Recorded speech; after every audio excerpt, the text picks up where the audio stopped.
everybody. The Kornelia Stephanie Show. Wake up to love, your call to action. Join Kornelia as she empowers others to live heaven on earth. Kornelia teaches listeners how to be the authority over yourself, embracing your inner guru. Feel yourself uplifted into limitless expansion, integrating ease and grace in a changing world. This show will cover topics such as unconditional love, your physical body, how to be in extraordinary relationships, create financial and emotional wealth, embracing entrepreneurship in the new earth.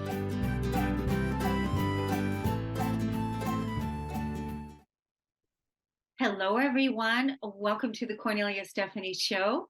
It's an honor and a pleasure to be here with you today. I'm really excited to introduce you to my first guest today, Inspiring Hope. Here we are, a person that understands what it's like to have hit rock bottom himself and is now fully tapped in to what success means for him in this modern day. My first guest's name today is Maurice F. Martin. And after facing a crossroads in his own life, he chose the road less traveled, the life-changing journey of healing, growth, and purpose. His second book, I want to find out about the first one. His second book, Your Butt is Too Big. Your Butt is Too Big. 7 principles that empower you to heal past hurts and get motivated to find purpose, was written to help you heal your past wounds, discover who you really are, and live in a peaceful, purpose-driven life. Maurice has been through his fair share of trauma, from masking the private pain of his childhood to battling depression in his 20s. After becoming an award-winning vocalist and songwriter, Maurice hit rock bottom, and it became clear that there was only one way out. He had to let go of what had been holding him back. And now that he is healed, Maurice is on a mission to equip and empower you to release your limiting beliefs and to become the person that you were born to be. Welcome to the Kornelia Stephanie Show. It's an honor to have you here. It's an honor to be here. Thank you so much for having me. Yeah, did it resonate with you when you were listening to the intro about grace and living heaven on earth? And are you finding yourself in the right place? In the right place. I said, oh, heaven on earth. Oh, I'm sitting in the right seat. Yes, and you are shining. So when we were in the background in the green room, we were talking a little bit beforehand, and one of the things that you wanted to highlight is what does success mean? Because you were definitely in a place of rock bottom. Sounds like you've gone full circle to really find out what's valuable to you and what's important to you as a being, as a father, and as a person. So do you want to touch on that a little bit? Sure, absolutely. I just turned 39 years old, I guess 2 weeks ago. And so as you get older, you have these milestone moments that show you what's really important. And I remember that there was a time in my life when I always felt like as soon as I win another award, as soon as I get in front of a bigger crowd, as soon as I see my name in lights, then I'll be successful, then I'll be happy. And what ends up happening is that you hit these milestones and they're empty. And you find that they don't do what you thought they would. And so it's kind of what we were talking about right before we started. It's the beauty of understanding that everything that I need in my life, I have. That a power greater than me gives me not only breath in my lungs and a beating heart, but a family that loves me and people that surround me, and even challenges in life that push me and grow me and change me. And ultimately, that is success. When you embrace what is, when you embrace the moment you're in front of, that is probably the most beautiful success you can have. You know, it struck me what you just said is that what you were looking for in the future when you get that next award, when you get that next big thing, whatever that is, then you'll be happy. But what struck me, what you said, is that you already have it. It kind of makes me think, I sometimes think of the scripture, the Lord is my shepherd, I shall not want, right? And it's this concept that if you don't need to want for anything, if you have everything you need, then that would mean that you have to open up your eyes to reality, to the fact that it's not about tomorrow. Oh, well, tomorrow I'll finally find some peace. Oh, well, the next accomplishment I'll have some joy. Well, what about now? What's wrong with right now? Like in this moment, there's no drama, there's no trauma, there's no pain. Yes, I've been through those things and I've experienced those things, but this moment is empty. And I get to choose how I define this moment, how I appreciate the moment. And so I think that it's how we use the time that we've been given that matters the most, not just the circumstances surrounding the time.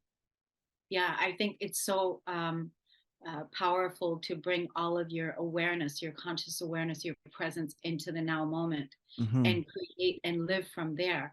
You are also a young father. So Hmm. tell us about your children. You have two children, right? I have two. I have a daughter who is 3, Naima Grace, and then I have a son who's 1, Samuel Maurice. And the journey to fatherhood is beautiful. I often say that my children really taught me how to love on a different level. You get married and that teaches you a whole bunch. And I'm married to literally the perfect woman for me. And she opened me up in some ways that I didn't think were possible. But then to have children, and I've learned so much not only about Grace having children, but I've learned so much about love and nurturing and respect. And in many cases, I'm teaching them, but they're more so teaching me so much about life. And I think that's the beautiful thing about the stage I'm in right now. That's so beautiful. I just feel so much trust coming from you. I feel so Mm, much confidence coming from you. And like we were talking about earlier, you being the example to your children, mm-hmm, right? And showing them what it's like to grow up in a world, even though it's chaotic on the outside, but at mm-hmm, home, there is a feeling of trust and confidence and nurturing and love that is mm. being lived and experienced. Lived. That's it. That's it. Well, one of the things that I've noticed about myself is I sometimes look for the perfect circumstances and the perfect situation, and don't so many of us do that. When you realize that even in the midst of the chaos, those are moments that perfect you, you stop panicking, right? Like, no, I'm right where I'm supposed to be. I know that it's chaotic, but I'm where I'm supposed to be, and I'm loved and I'm cherished and I'm cared for and I'm enough in that place. And so now I can realize that in that moment I can be still, because the moment is everything that I need to grow, instead of panicking trying to figure out what I'm supposed to do in the midst of it. And if there's anything that we're teaching our children, I think that's what my wife and I really try to focus on. Hey, you're not in this life by accident. You're here for a reason. So take a breath. And we're starting that lesson. Our 3-year-old gets that every day, because we want her to know, no, nothing that you go through is accidental. Everything that you go through can help you or bless you or change you depending on how you interact with it. Yes, that's beautiful. That's really beautiful. In the intro, we talked about how you were in your early 20s, you were in depression. Hmm. And so when you're looking back now, you said 39, you are now in your 39th year. Hmm. So that's almost 20 years ago, you were in depression. Uh, do you feel that you've completely healed from that depression and that that is no longer a shadow in your life because you really fully understood what that depression was all about? What a great question. I believe that healing and deliverance are a journey. Mm. And so I feel like I'm always healing and always growing, right? That one thing that I try to tell clients that I work with is that he or she may have dealt with something, he or she being the former version of you. 5 years ago, 10 years ago, you went to therapy, you went to a coach, you worked through some things. But the reality is, there's always more growing to do, because now you, the new version of you, may have to reevaluate and revisit some things. We get triggered by different life events and different stages of life. And so, I say that all to say, I think I'm always healing and growing. Am I depressed today? No, not at all. But do I believe that I'll never have a depressed moment again in my life? Well, that would be setting myself for the ultimate failure. And so it's when the dark feelings come, remembering that I have the light inside of me. It's when the anxious moments come, realizing that all of the faith that I have right here. What you're talking about right now is exactly what the Stories of Hope is all about. Mm, It's exactly what you're talking about, that if you find yourself in the darkness, if you find yourself in the shadows, that those times may still come, but that you have the light within, and that mhm. you have the ability to rise up out of it, that you don't have to stay in it and stay identified to those moments through that time, right? Absolutely. Absolutely. Sometimes all we have to do is stand up. I know it sounds so simple, but if you continue to lie in the things that are trying to drown you, they will. If you stand up, you find out that sometimes you were drowning in a foot of water. You were lying down in a dead place, but the life comes when you choose to stand, because now you're partnering with something greater than you in that standing. And I always think that that's the key. I need to know that the life is within me, and I have to choose it. So I'm going to ask you a really profound question. Are you happy? Today I am. And since this is the only day that exists, I guess I'm winning the game. Today, I feel happy. Sitting here in front of a camera, getting a chance to speak, that's a blessing. It's something I thought about, that I prayed for, that I wished for, that my family is happy and healthy. Do I have everything in life that I could ever think of? Sure, no. But am I happy today? Yes. And I'm thankful for it.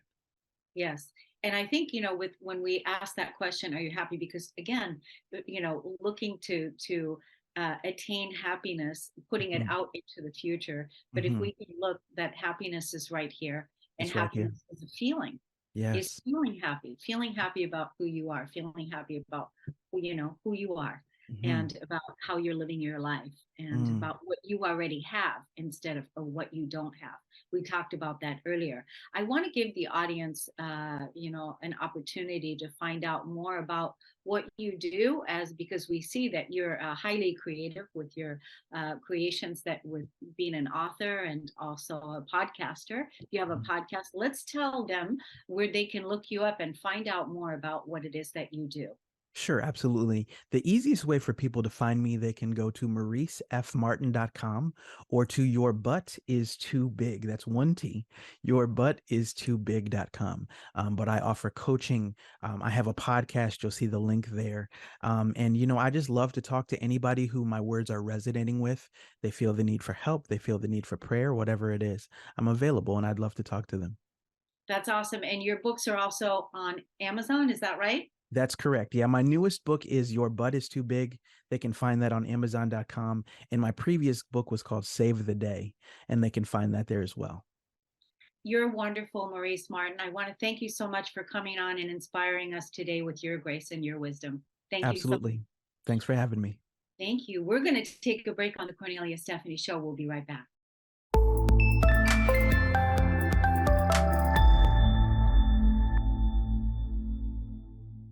Welcome back, everyone. I am so excited to introduce you to our next guest, Cindy Witteman.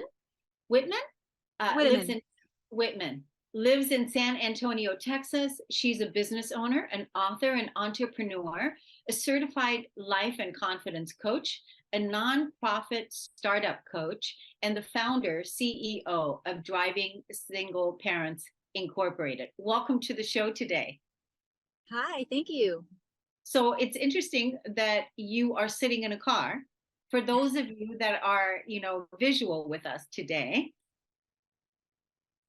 Yes, I'm actually headed to a cheer competition in Galveston and to a wedding in Hempstead, Houston. great, great. Well, thank you so much for coming on the show today and inspiring us today with your story. When we were meeting before, I asked you, what do you really want to highlight today? And you said, I said the nonprofit that I founded almost 6 years ago. It's about giving cars away to single parents in need. And then also I'm the host of a TV show, which is all about teaching children and others about philanthropy and giving back, and really just highlights a lot of volunteers and good people in this world that are just doing extraordinary things. good. So, what do you want to talk about? Congratulations, by the way, to all of that. We can see that your purpose with, helping single moms, your startup is certainly, I mean, it's been around for 6 years now, and you're helping a lot of parents or a lot of single moms have cars to be able to drive their children and live life and do the things that they need to do. So tell us what inspired all of that, and how did that all of that get started? Okay, so I was in a marriage that was, unfortunately, I was suffering with domestic violence. And Mm. I was trying to stay in the marriage because I really felt like it was the right thing to do for my family. I had several daughters, and I just really wanted to keep that situation together. So, but one day I was watching Dr. Phil, like any stay-at-home mom would, doing some laundry, and Dr. Phil said, "It's better to come from a broken home than it is to grow up in one." And for whatever reason, it felt like he was talking to me directly. And I just stood up, I got a basket of clothes, a bag of diapers, my daughters, and we left. And I just realized in that moment that by me avoiding being a single parent, which I was terrified of, I was really dragging my daughters through a very rough situation. And I was teaching them that it was okay for someone to treat us like that. And I just decided, like, that's it, I'm going to start a new life. So becoming a single parent is very difficult. And I worked 2 jobs and put myself through college. And I really just had to work really hard on the short term to make my life better for the long term for my daughters, to be a good role model, and also to be, as the sole provider. So once I got on the other side of that and graduated school and really got a good job and was more stable, I wanted to give back to single parents who needed that help. So I thought about my first need, which was childcare. So I really wanted to start a nonprofit to help with childcare, because really you can't work 2 jobs, put yourself through college if you don't have the support by family or the money to pay babysitters. But unfortunately, I ran a poll here in Bexar County and nobody could get excited about it. So I realized very quickly that what is a nonprofit without people willing to donate to it? So I took some time and I really kind of pondered as to what would my second need really was. When I realized it, I was actually at dinner with my then fiance, and, and I just stood up at the table and said, "That's it. I'm going to give away single parents. I'm going to give away cars to single parents." And my husband's an attorney, so he immediately said, "Yeah, sit down. You're not giving away anything." So once I woke up the next morning super early. I built the website. We gave away the car 7 days later. So it really was all about just helping single parents. And so that first vehicle I bought with my own money, and it went to a single dad who was involved in a motor vehicle accident, and he lost his wife, his leg, and his car in the accident, and Wow. became a single parent unwillingly.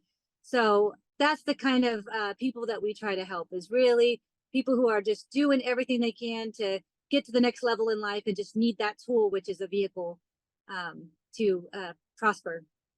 That's so inspiring. I love the passion that was coming through you of, how you want to give back, and how you took care of yourself, and also from day one, how you took your daughters out of a toxic environment and said, I'm not going to stay here any longer, even though you didn't have all the resources that you needed. And that right there was the passion in order to give back. So I think that's so wonderful. Now, is that what your TV show is going to be about? Is that going to be about this type of success stories? Sort of, but not really. It's kind of going to go there. There will be some clips about driving single parents and the different things we do to help these single parents succeed. But it's also going to really be about teaching kids about philanthropy and how good it feels to give back. So it'll be a lot of me finding out a child and their needs, and really what makes them they're passionate about, and then finding a nonprofit that actually meets that passion. Then the show will donate the money in their name, in their honor, to whatever nonprofit they have chosen. So then we'll go through the whole, like, for instance, if an individual wants to give back because they love animals, so they can give back to say a no-kill shelter. So basically you would go with the child to. To the no-kill shelter, like we spoke about, and then we would donate in their honor the funds, and then the no-kill shelter would give us a tour of their facility and show where that money is going to go. And to showcase that on the show as well is to say that even if you don't have a lot of money, you could do that little give. So that's the name of the show, is The Little Give. which is all about either a small person giving or a person giving a small amount to make a big difference. Yeah, I love that. And so are you fundraising? Is that what you're doing? Or are you getting sponsorship from some of the people that you are uh highlighting? So we do advertising on our show. And so right now we have sponsors to do advertising on the show that helps keep it going. Great. I think that's a wonderful way that to teach philanthropy, because it's not like you have to be the person that's doing all of the giving per se, but that you are using the resources that are available to you to inspire change and make positive things happen. Is that Yeah, is that the idea? absolutely. Well Yeah. said. Yeah, well, it's well said because you're communicating it.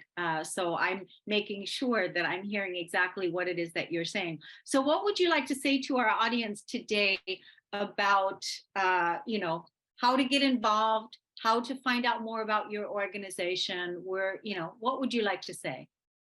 Okay, well, if somebody wanted to get in touch with the nonprofit about giving away cars, you can go to drivingsingleparents.org, or you can email us at info@drivingsingleparents.org. If you want to know more about the show or are interested in participating, we can do virtual. So anywhere around the world, anybody's invited.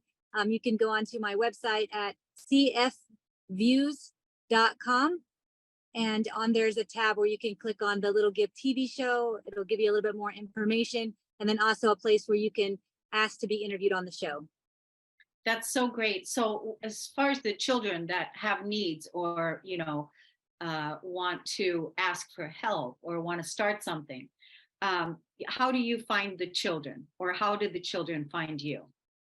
Well, essentially, they just find me I do social media. I'll reach out. My network does some media as well. And so we're all just out there. And so people, of course, they get inspired by the show and they want to be a part of it. And so they can just, like I said, go to the website and fill out the little jot form with their name. And then we can make a plan to have them on the show.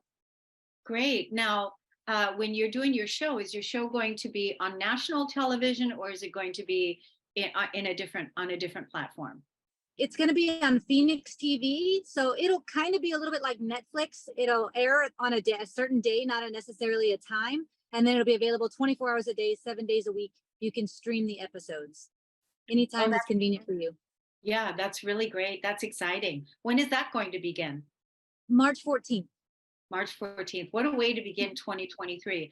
So, how old are your daughters today? I mean, how long ago was that since you took that first step? So my oldest daughter is going to be 25 in May. And the youngest daughter's 12. Okay. And so how long since you've been on your own in that way? Geez, I don't even know how long it's been. It's been forever, but I've accomplished a lot in the meantime. So Yeah. Yeah. What would you like to say to the audience today before we let you go so that you can continue on driving and going to your wedding? I would just like to say that if you want to help, it doesn't matter if it's $1, $5, $100, or $1,000, you can help.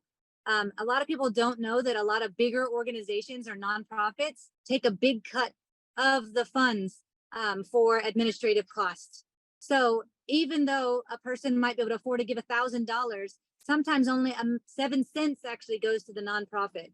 So if you find a nonprofit that's local to you or a nonprofit that you're passionate about, do your research, make sure it's a nonprofit that gives most of the proceeds back, and then donate your $10, $15, $20 to that. And that will make a greater impact than donating to a giant organization that takes a lot of the funds for administrative costs. That's excellent. That's excellent. I want to thank you so much, Cindy Witteman, for coming on and inspiring us today with your passion and how you're making the world a better place for our children and our children's children. I want to thank you so much. Thank you for having me. I really appreciate your time. Thank you. We're going to take Bye. a break on the Kornelia Stephanie Show. We'll be right back.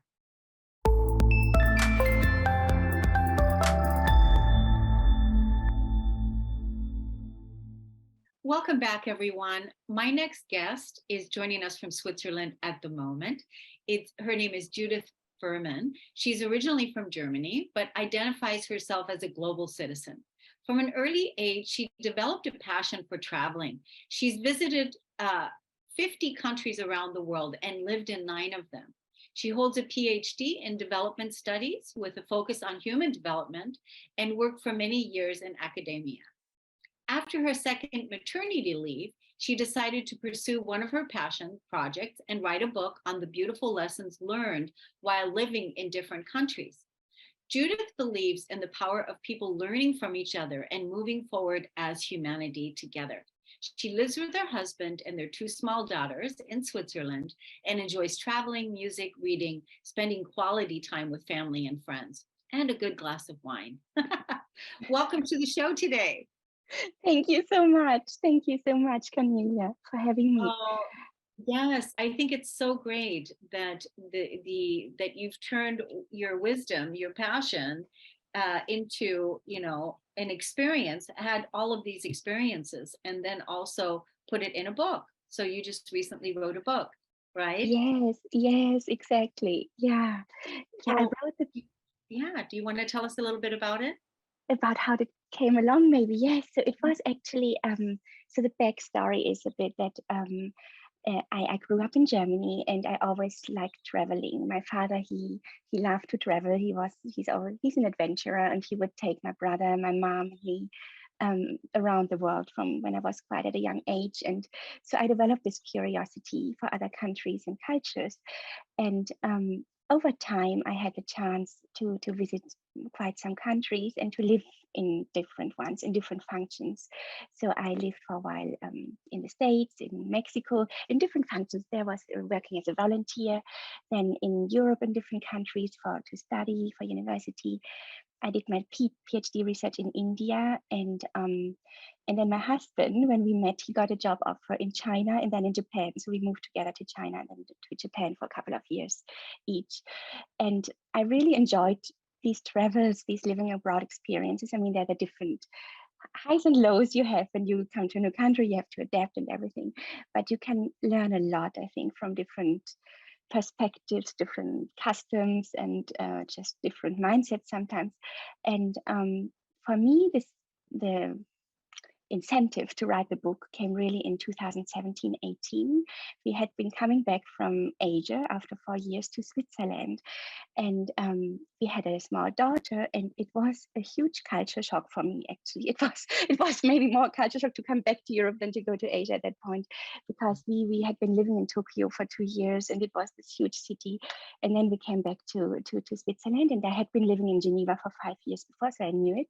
But then I was with a small daughter, and we wanted to live a little bit outside of Geneva. We went to a small village of 800, 900 people, and it was a huge difference to the Tokyo pulse we had before. So I and both of us, but me maybe a bit more, we're struggling quite a bit to adapt again. And we moved in the dark season in November, so there was not much going on. And I felt a bit like nostalgic, a bit frustrated, and voila. And then a year later, I was pregnant with our second daughter, still here in Switzerland, and I was watching the evening news. I always love to watch the news, and over time, every evening, I felt like, oh my God, what's happening in this world? This world is crazy. I mean, there's so many bad news streaming in, all kind of conflicts, polarizations, and poverty, lots of things which were really like getting to me, and where I felt, wow, what kind of world are our girls being born into, kind of.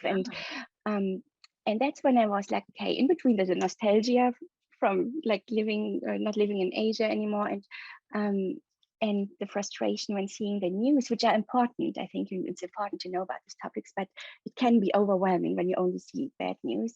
So I took the decision to change my perspective for a while, and told myself I need to change my perspective somehow and show our girls and show myself that this world has something beautiful to offer. And that's when I decided to reflect on the countries in which I had lived, and to really write down a few points which I really enjoyed in each of them, and what I really appreciated, and what I thought, yeah, could help me and maybe also help my daughters and then maybe others, to live a happier, more joyful life, because there are so many interesting perspectives you can gain from other countries and other cultures. And that's what I started doing. So I wrote this down mainly for my own sanity in the beginning and to show it to my daughters at some point. And then several people told me, you should publish this, you should go wider with that. And it had always been a wish of mine to write a book. So I was like, okay, why not? And so I started writing, and like a year and a half later, I think I published the book. It was in 2021, summer of 2021, that I published the book, which is called Inspirations from Abroad for a Happier Life at Home. Oh, I can show it. Yeah, it's this one here. Inspirations from Abroad for a Happier Life at Home, 9 countries, 3 continents, and what I learned about living a more joyful, balanced, and fulfilling life.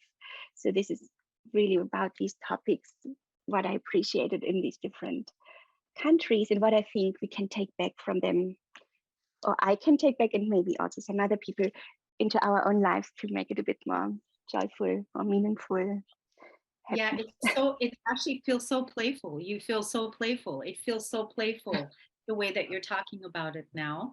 And, and probably your book is a wonderful work of art in that way, because of the way that you are sharing the different experiences that you had.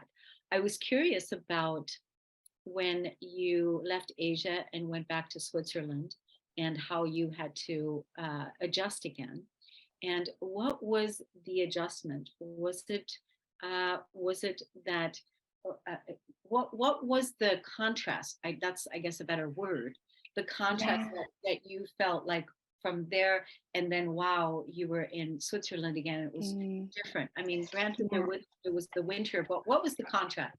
Yeah, it was the season, but it was really this in Tokyo. I had this very nice network of close friends which I made. I think this happens often when you go to a very foreign place like Beijing before, and then Tokyo. We made friends very quickly, and international friends from all around the world, expat people kind of, or students, and it was I joined in Tokyo a group which was called Tokyo Mothers Group when I was pregnant. I was pregnant over there, and I got to know the most amazing moms from all over the world. And then we kind of lived through the pregnancy together, through the first year of our children together, and I felt very well rooted actually in Tokyo. And I love Japanese society. I love a lot about Japan, so it was just, I really enjoyed it there. And I felt so safe. I mean, Switzerland too. I felt, you feel, these are 2 countries where you feel very safe, Switzerland and Japan. But Tokyo, I just felt like I would go out even late in the evening with a stroller, still do some shopping, and it just was like I felt free, and it felt really nice. And then back in Switzerland, it was also nice because we were closer to old friends again and to families in Europe. And this is beautiful. I mean, when you look outside here, it's just amazing. You see the Alps, and you have all this beautiful landscape, which is really, really amazing. Now we appreciate it enormously, especially with the children. But at that point, it was, I didn't know anyone anymore. Most of my colleagues had left. I had worked at university before, most had left. I had lost my network a bit. And then I came back, not to Geneva, but to this small village where I didn't know anyone, with a small girl. So I was not so, it was not so easy for me to socialize anymore. So I couldn't just go out and meet people. I was kind of stuck at home, trying to take care of a girl. I felt quite isolated, I think, with a girl, with our daughter, and in a completely kind of an environment I knew, but which was very foreign all of a sudden to me. And then in November, which was kind of gray and rainy and no one outside in the street. And so I think that was the big shock for me at that point. Yeah, I can now. I understand, because when you were in Asia there, and when you were talking about how you met your friends and people, and how during that time when we're moving into a new culture, we're so vulnerable because we don't know the environment, we don't know how things go, and so we have to be vulnerable to let other people help us and all these things, right? And then when you move back to your home, Switzerland, now you miss that intimacy that you developed over there with your friends and your network and your social activities and everything that you didn't have there, that you have to Exactly. cultivate again. So now I understand the contrast The was. contrast. Yeah. And Yeah. often you don't expect it, I feel. Often you think like, oh, I'm going to Latin America or to Asia. I need to prepare myself, which is also true. But you think, oh, I'm going back to my home continent, like Germany or Switzerland. I know it. And then it can backfire if you don't prepare yourself mentally a bit for it, I think, you know. So that was a big lesson for me, to also prepare for the way back. Yes, yes. Well, I really love your book. I definitely want to get it. So let's tell the Oh, audience again where to find it. Hold it up again so we can see it again because it yes. sure is a beautiful cover, whoever did your cover as well. Oh, thank you. That was a cover designer. Yeah, thank you. It's, yeah, I love yellow also. So yeah, it's a playful. You're right. It's a playful book. I have, it's kind of personal. There are personal anecdotes in there, and then I did research also on several things about these countries. Additional research to what I knew, and tried to combine it into. It's positive psychology in there a little bit, like different things I tried to combine with the mindsets I got to learn, and I saw parallels in different countries. And yeah, so this book, I have a web page. You asked for, yeah, for the web page. Yeah. I have a web page which is judithfurman.com, and this is where you can, or you can find it on Amazon or anywhere online right now. And on the webpage also there is a workbook. If you're interested in this and you want to have the free workbook which comes along, you can really go deeper into the lessons which resonate with you, or in your own lessons or own experiences abroad. And because many people have traveled or lived abroad and maybe also want to get their own lessons down in a way, you know. So that's a little workbook what's it about. And you can also connect by email through the website. And otherwise, I'm on social media: Facebook, Judith Furman, author; on Instagram, Judith Furman; and LinkedIn, also Judith Furman. It's all the same kind of Judith Furman. Yeah, Everywhere. it's just everything. It's just you just seem really playful and, it's really warm and inviting and fun. And that is one thing that we all need more in the world. We need more fun and we need to be able to, have our minds opened up to how to live together and how to grow together, with different cultures and awarenesses. So judithfurman.com. Thank you for coming on the show today and inspiring us with your culture, with your global citizenship, I should say. And thank you for coming on and inspiring us. So we look forward to possibly having you on again in the future. Thank you so much, Cornelia, and all the best for you. Bye. Okay, thank you. We're going to take a break on the Kornelia Stephanie Show. We'll be right back.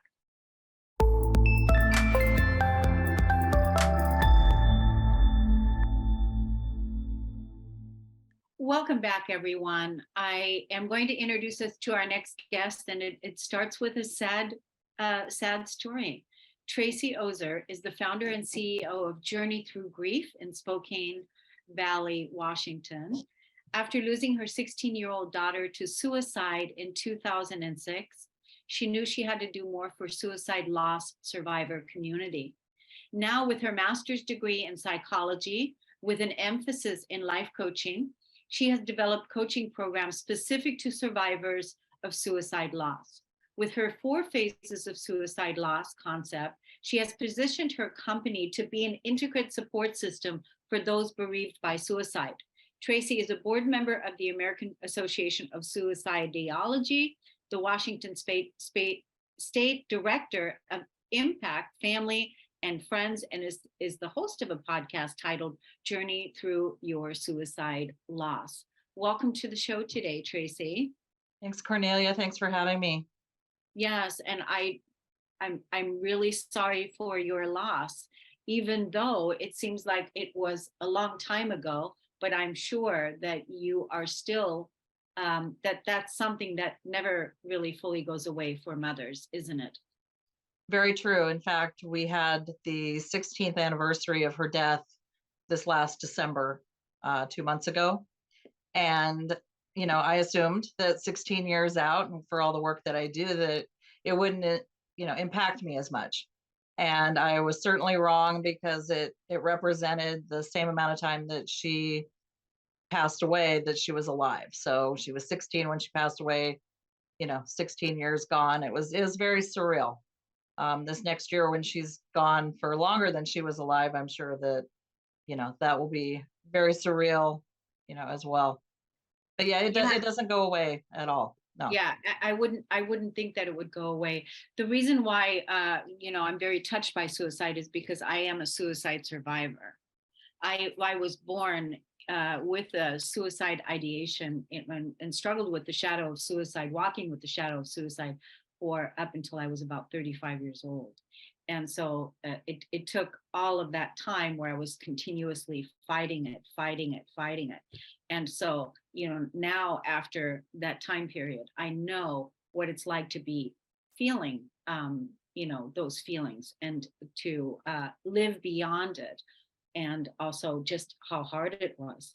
So Right. I'm so glad that you are supporting, with your podcast and the work that you're doing today, supporting the survivors of suicide, because, it's the people that are left behind that suffer this tremendous loss. Just last year, two close friends, client and close friend, both lost their sons to suicide. So what do you find now with this level of work that you're doing because you're focusing on the survivors, right? Right. And, it's so interwoven, everything's so intertwined. I still, I interact with people impacted. I work with people that have ideation. And it's so vast because, the studies show that an estimate of 135 people are affected by one loss.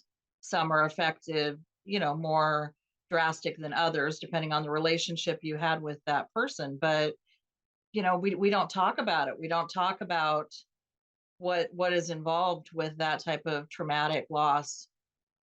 Everything from people that can't function, they can't get out of bed, they can't go to work, to, people that take their own lives because they don't get help with the grief soon enough. So, I tell people that if you are experiencing a loss, such as due to suicide, find your peer support groups, find your reading materials, your videos. We all retain information differently, and what works for you might not work for me, etc. So, that's part of why I've become so focused in identifying, the type of loss and how that loss survivor deals with that loss, because again, everybody's different.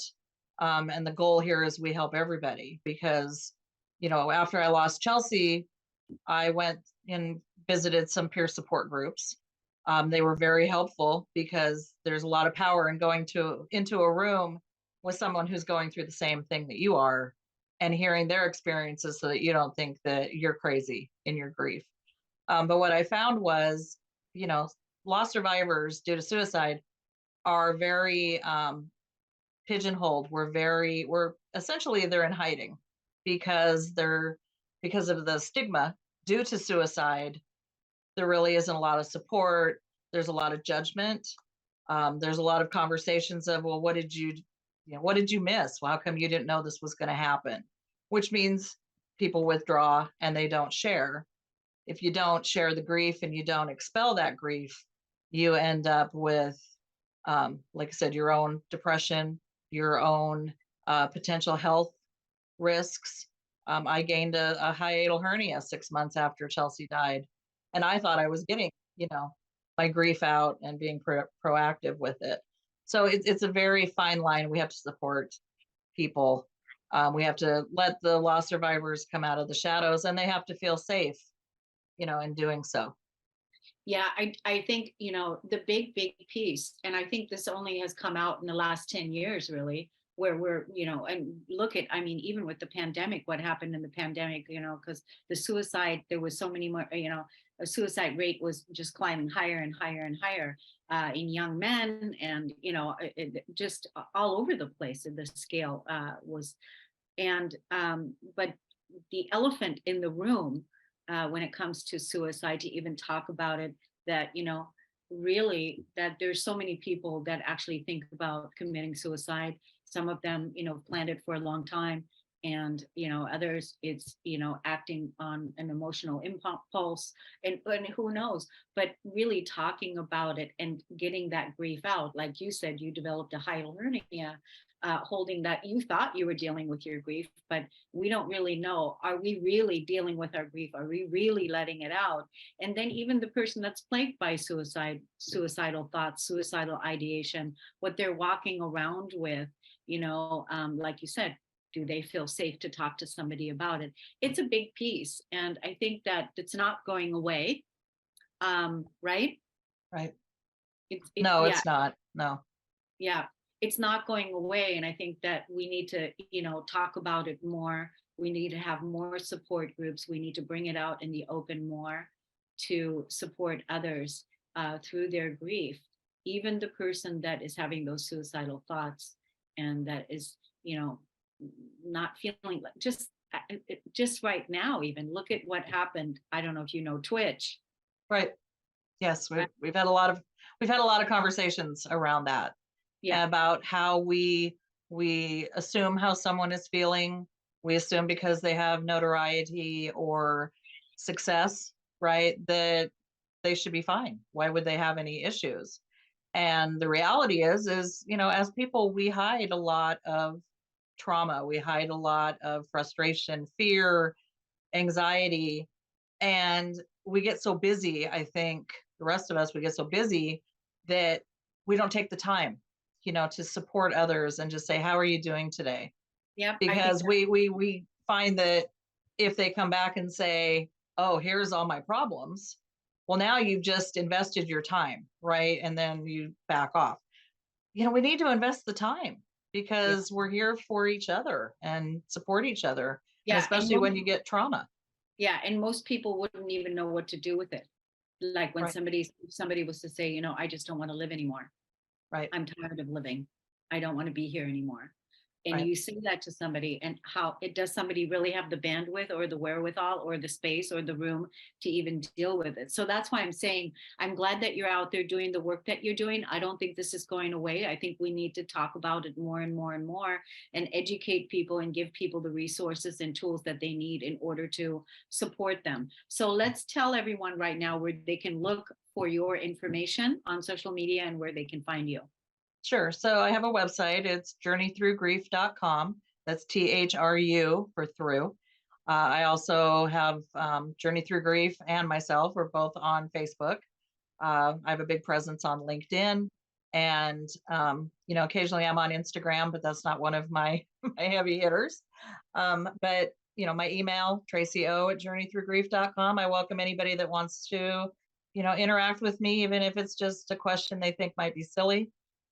If you go on my website, we also have coaching services. You can click on the link for transitional coaching, and you can fill out a form that just goes to me, and we can set up a greeting call and see if coaching works for you.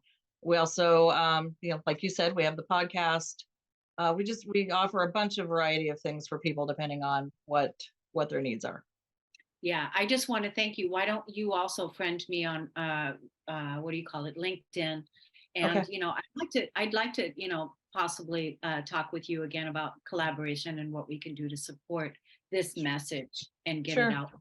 So thank you for the opportunity, because this message doesn't get out as much as it needs to, like I said, with the stigma and whatnot. So I appreciate your support. Absolutely, Tracy. We really need to talk about it. I want to thank everybody today for tuning in, listening to Stories of Hope. Thank you so much for being, who you are. And thank you, Tracy, for coming on. And we'll see you all again next time. Take good care, everyone. You've been listening to the Kornelia Stephanie Show, Wake Up to Love, your call to action. Tune in each week on Transformation Talk Radio. Kornelia's joy is to engage others in practical ways, showing us how to live in the new earth in harmony with our true nature. For more information on Kornelia and her extraordinary work, or to listen to past shows, go to her website at korneliastephanie.com.